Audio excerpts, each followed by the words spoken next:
AntonioGarciaBooks.com presents Transient Killer, written and read by Antonio Garcia. The creak of the floor is what woke me up. It took me a moment to get my bearing, but when I did, I quickly honed in on the sound I had heard.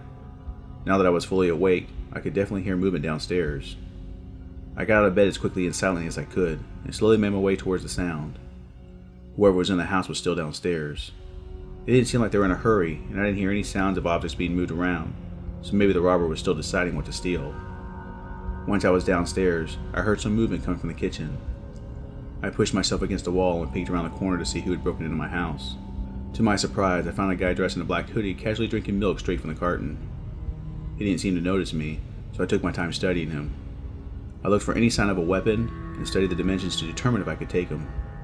I was kicking myself internally for not having called the police before I even walked downstairs. Now if I tried to call, the guy would for sure discover me. I decided the best time to try to tackle him would be when he was still drinking. I figured he'd be both distracted by drinking the milk and having only one free hand. He turned to study the cabinets, still moving casually and holding the jug of milk at his side. When he lifted the jug to take another drink, I sprinted in and tackled him. He was taken completely by surprise and gave no resistance as I tackled him to the ground, keeping my full weight on him. Unfortunately, I was only able to pin him down for a few seconds before he was able to wiggle free and push me off. As soon as he stood up, he pulled out a knife and smiled. By the look in his eyes, I could tell this wasn't the first time he killed someone. I backed up as he continued to approach me. As I continued to walk backward, I remembered that I had a vase sitting on the small table around the corner, and I knew he couldn't see it yet. Once I was within reach of it, I looked past the intruder, acting as if I was looking at something important behind him. He only glanced for a second, but it was enough for me to grab the vase and attack him with it. Instead of going for the head first, I struck the hand that was holding the knife, causing it to go sliding across the floor. I then reversed direction and struck him across the head, sending him reeling into the wall and causing a large gash to appear on his head. I went to pounce on him, but even with a completely bloody face, he was able to catch me as I went to slam against him, and he shoved me back hard. Lucky for me, I fell in the direction of the knife. I barely had time to grab it and turn around before the intruder lunged at me. Instinctively, I put the knife between us with the blade pointing toward him. My hands felt trapped as his entire weight pinned me down. I heard him groan and I could feel the warmth of his blood seeping through my shirt around my stomach. He moved around a little as the life faded from him, but it was enough for me to rock him off me. Looking in a nearby mirror, I stood in horror as I saw my shirt stained with his blood. After my adrenaline and fear subsided, I quickly did what I wish I had done in the first place. I grabbed my cell phone and called the police. The police arrived in under 10 minutes. They took my statement and asked, "Where's the knife?" I looked around, wondering myself where it went. "That's weird," I said, and started to search around the room, but it was nowhere to be seen. The two policemen did their own search and not finding it, decided to chalk it up as lost. "Well," one of them started, "if you find it, please touch it as little as possible, put it in a bag, and drop it off at the station." They think I hid it to keep it, I thought. I escorted them out, grabbed a drink, and headed upstairs to stare at the ceiling in the comfort of my own bed. I dropped my drink when I entered my bedroom and immediately saw the bloody knife sitting on my nightstand. I went to grab it and put it in a bag, but when I picked it up, I lost the desire to get rid of it.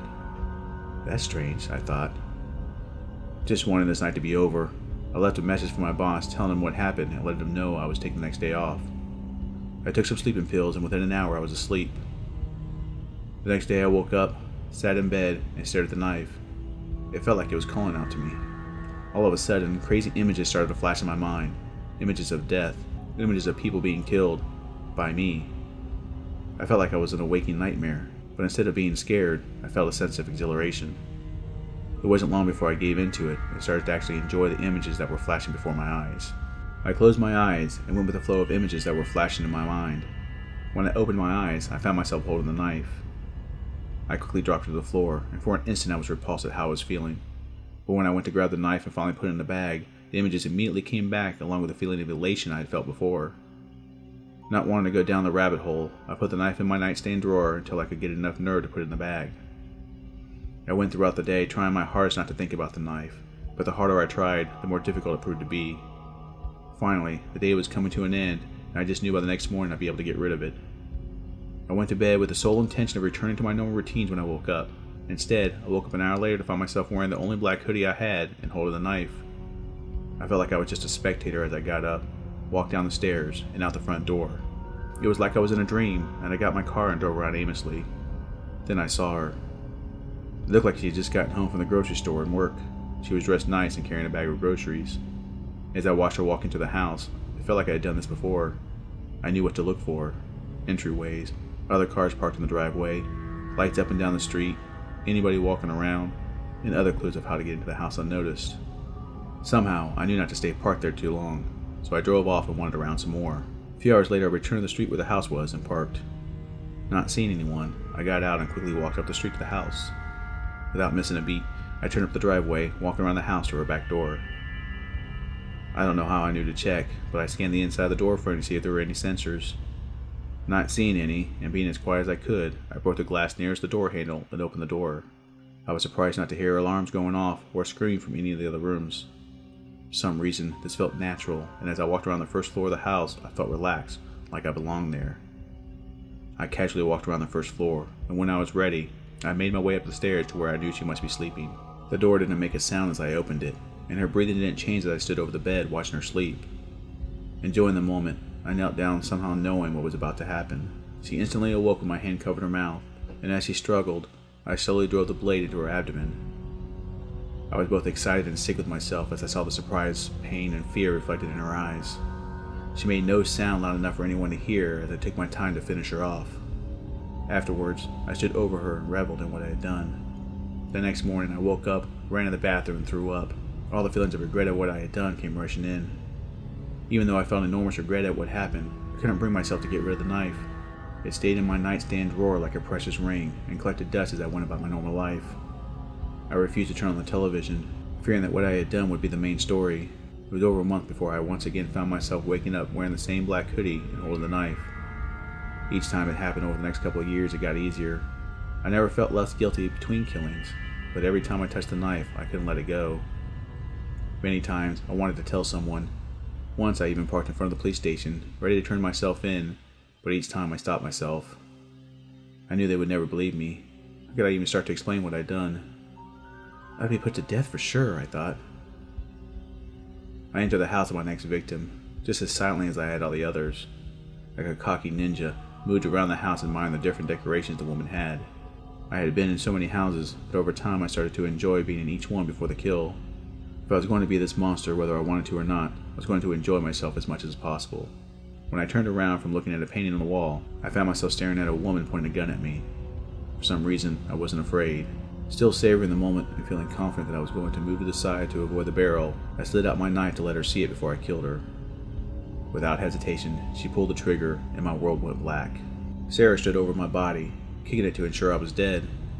Satisfied that I was no longer a threat, she lowered her gun, pulled out her phone, and called the police. The police questioned her as she sat on the couch taking a drink of wine from time to time. The gun remained on the coffee table, but they all knew they would have to take it for evidence. "Where's the knife?" one of the officers asked. Confused, she looked around. All three of them searched the entire first floor but never found it. It was early morning before they had asked her all the questions they wanted to, removed the body, and drove off. She watched as they all left the crime scene, leaving her alone. Relieved that it was all over, she refilled her glass and went upstairs to salvage what was left of the day. The shattering of her wine glass broke the silence of the whole house as she saw the knife that belonged to the intruder laid on her nightstand, seemingly calling to her. I hope you enjoyed this reading of my short story, Transient Killer. Please remember to take a moment to subscribe to my YouTube channel. These short story podcasts are uploaded every week to YouTube, Spotify, iHeartRadio, iTunes, SoundCloud, and my website, AntonioGarciaBooks.com. There you can also order a signed copy of my latest compilation book, Short Stories from the Mind of a Madman, Volume 3.